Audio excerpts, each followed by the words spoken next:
Return from the grave, a horrifying tale. The village graveyard on the edge of the fields was wrapped in a chilling silence. The whisper of the wind, the rustle of old trees, and the distant hoot of an owl created an atmosphere heavy with dread. In that very graveyard, a young girl named Noor, barely 20, had been buried just a day ago. People said she had suddenly fallen sick, her body burning with fever, and then her breathing stopped. The villagers believed that some evil spirit had cursed her. Without wasting much time, they offered her funeral prayer and buried her deep under the cold earth. But what no one knew was, Noor was still alive. Inside the grave. When Noor was laid in her grave, her eyes were closed, but a faint thread of breath was still left within her. As the soil was thrown upon her body, a wave of terror passed through her heart. Hours later, she regained full consciousness, only to find herself trapped in suffocating darkness. She could feel the heavy weight of the soil pressing against her chest, stealing her breath away. In panic, she began to scream, her voice cracking, "Help me! I'm alive! Don't leave me here!" But her desperate cries were swallowed by the earth. No one could hear. With trembling hands, she began clawing at the soil above her. Her nails broke, her skin tore, blood mixed with dirt, but she refused to stop. Inch by inch, she pushed her way upward, until, with one final surge of strength, she broke through the surface. Noor had risen from her grave. Terror in the village. She staggered toward the village under the pale moonlight. Her face was covered in blood and mud, her torn clothes hung loosely from her fragile frame, and her eyes glowed with an unnatural fire. The first man who saw her was a night guard. The sight of Noor emerging from the shadows froze his blood. He let out a blood-curdling scream before collapsing to the ground, lifeless. By morning, when the villagers found his corpse, the entire village shook with fear. Whispers spread like wildfire. Noor has returned. She has come back from the grave. Some claimed she was a ghost. Others swore she was seeking revenge. The return home. That night, Noor arrived at her own house. She knocked faintly on the door.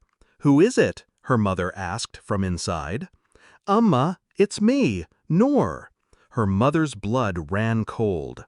With trembling hands, she opened the door and screamed. There stood Noor, alive, but her face pale, her body broken, her eyes burning with rage. "How is this possible?" her mother whispered, collapsing in shock. Noor stepped inside, her voice trembling but filled with pain. "I wasn't dead. You all buried me alive." The fire of revenge. Noor remembered it all, the way her lips had quivered, the faint breaths that still escaped her chest while people prepared her body for burial. But no one had cared. No one had listened. They had thrown her into the grave like she was already gone. And now she had returned. Those who had been responsible for her burial began dying one after another in mysterious ways. Some were found cold and stiff on the roadside, their faces frozen in fear. Some fell asleep and never woke up. Everyone whispered the same thing: Noor is taking her revenge. Ghost or human? The villagers argued among themselves. Was Noor truly alive when they buried her, or was she now something else, something no longer human? Many swore they saw her wandering at midnight, sitting silently by her own grave, her tears mixed with blood dripping down her face. Nobody dared step foot in the graveyard after dark. The last encounter. One night, the village cleric finally gathered the courage to face her. He walked to the graveyard, where Noor sat near her grave, her hair disheveled, her hands caked with dried blood. "My child," the cleric said, his voice shaking, "tell me, are you human or spirit?" Noor slowly raised her hollow eyes toward him and whispered, "I was human, but you all buried me alive. You turned me into this." The fire of revenge. Noor remembered it all, the way her lips had quivered, the faint breaths that still escaped her chest while people prepared her body for burial. But no one had cared. No one had listened. They had thrown her into the grave like she was already gone, and now she had returned. Those who had been responsible for her burial began dying one after another in mysterious ways. Some were found cold and stiff on the roadside, their faces frozen in fear. Some fell asleep and never woke up. Everyone whispered the same thing: Noor is taking her revenge. Ghost or human? The villagers argued among themselves. Was Noor truly alive when they buried her, or was she now something else, something no longer human? Many swore they saw her wandering at midnight, sitting silently by her own grave, her tears mixed with blood dripping down her face. Nobody dared step foot in the graveyard after dark. The last encounter. One night, the village cleric finally gathered the courage to face her. He walked to the graveyard, where Noor sat near her grave, her hair disheveled, her hands caked with dried blood. "My child," the cleric said, his voice shaking, "tell me, are you human or spirit?" Noor slowly raised her hollow eyes toward him and whispered, "I was human, but you all buried me alive. You turned me into this." Then, with a piercing scream that split the silence of the night, her body dissolved into a thick black smoke. When the smoke cleared, she was gone. All that remained was a streak of fresh blood across her grave. From that night on, Noor was never seen again. But even today, villagers claim that if you pass the graveyard at midnight, you can hear scratching sounds beneath the earth, like someone trapped, still trying to claw their way out. The Scream of the Grave, Part 2. A heavy silence had fallen over the village. Doors were bolted shut, children were kept inside, and no one dared step out after sunset. Every whisper, every hushed conversation carried one name: Noor. She was no longer the girl people remembered. Her eyes burned with a haunting fire, her body still covered with the soil of the grave. When she walked the streets at night, villagers swore the ground trembled beneath her steps. The first revenge.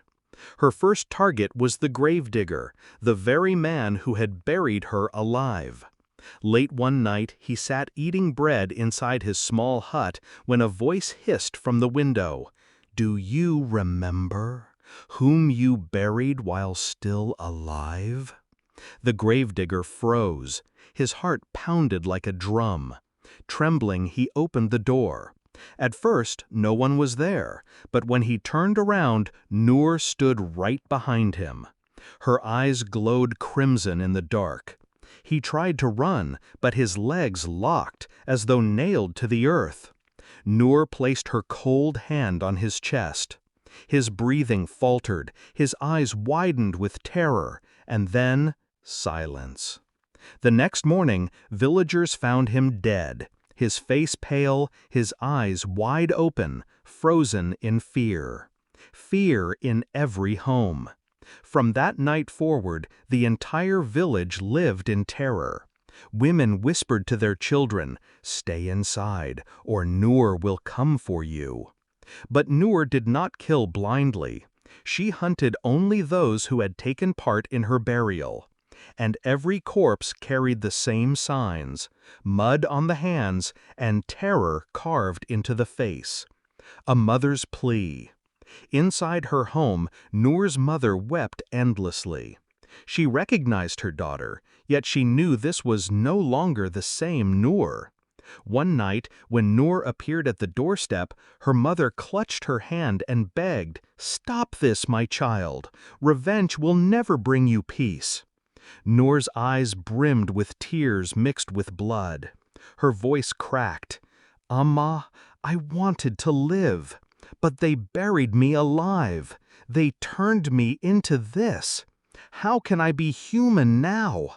Her mother screamed in grief, but Noor slipped back into the shadows before anyone could stop her. The second revenge. Her next target was the village chief, the man who had ordered Noor to be buried quickly. That night, the chief sat in his mansion when suddenly his lantern blew out. Darkness swallowed the room. He heard soft footsteps echoing in the hall. Lighting a torch with trembling hands, he froze. Noor was standing before him.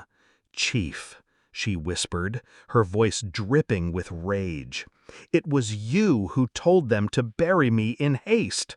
Why? Couldn't you see I was still breathing?" Sweat poured down the chief's face. You were already dead. This is madness."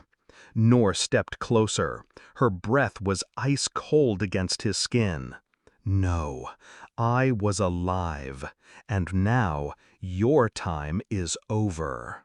The next morning, his body was discovered in the courtyard, stiff and twisted, eyes wide with terror. A cursed village. The village collapsed into chaos. Some sought refuge in the mosque, others prepared to flee. But wherever they went, Noor's shadow followed. In desperation, the villagers begged the cleric for help. One night, he gathered a group of men and marched to the graveyard. They began reciting verses of the Quran at Noor's grave. Suddenly, the ground shook violently. The soil split open, and Noor rose once again. But now she was more horrifying than ever. Her face disfigured, flames burning in her eyes, and blood dripping from her lips. She spread her arms wide and screamed, "You buried me alive, and now none of you will rest in peace." Men shrieked and fled in terror. Some collapsed on the spot, dead from fright. The final scene. End of part 2. The cleric, trembling but resolute, stood his ground. "Child," he cried, "if you are human, stop. If you are a spirit, fear God's wrath." Noor let out a piercing scream that shattered the silence of the night. Black smoke erupted from her body, rising into the sky. The ground beneath her glowed red, as if fire had been lit from within. The villagers ran for their lives. When the smoke cleared, Noor was gone. But on her grave, a fresh streak of blood glistened under the moonlight. From that night onward, a curse fell upon the village. Crops withered, children grew sick, and misfortune spread like a plague. Everyone whispered the same truth. Noor's shadow would forever haunt the land that betrayed her. The stench of blood. The village was now a wasteland. Half the people had fled, while the rest lived under a constant shadow of fear. The fields had dried, the wells turned bitter, and every night a foul odor filled the air, like damp soil mixed with blood. They said it was Noor's smell. The children of the village. The first to see Noor again were the children.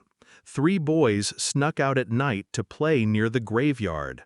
There, they saw a girl in a white dress sitting quietly, her body trembling with soft sobs. They crept closer. The girl lifted her face and whispered, "Will you play with me?" At first, the boys laughed, but then they saw her eyes. Blood trickled down from them like tears. Screaming, they ran for their lives. By morning, 2 of the children were found dead. The third one returned alive, but his tongue was gone. He could never speak again. The village elders. A few elders gathered in secret. They decided Noor's grave must be burned to break the curse. One night, armed with torches, they made their way to the graveyard. But as they struck the soil with fire, The sky darkened with thick clouds. Thunder cracked, the ground trembled, and Noor rose before them. Her hands glowed like burning embers. One by one she touched them, and in moments their bodies ignited, turning to ash under the moonlight. The spreading stench. Now every home was filled with the stench of blood. Doors rattled at midnight, shadows moved behind windows. People said Noor was no longer bound to the graveyard, she was everywhere. Some claimed they saw her in dreams. She stood by their beds, her voice a chilling whisper in their ears. You buried me alive. Now who will bury you? The final attempt. In desperation, the village cleric announced one last effort. The entire village must gather in the mosque and recite the Quran together. That night, men, women, and children crowded the mosque, clutching their hope in trembling hands. But as the recitation began, blood seeped from the walls. Panic broke out. People screamed, pushing to escape. And then Noor entered. She walked slowly toward the pulpit. Her pale lips twisted into a terrifying smile. Her voice was like ice breaking. It's too late. What happened to me will now happen to you all. The lamps flickered out. Darkness swallowed the mosque. Only one scream tore through the silence. After that night, no sound was ever heard in the village again.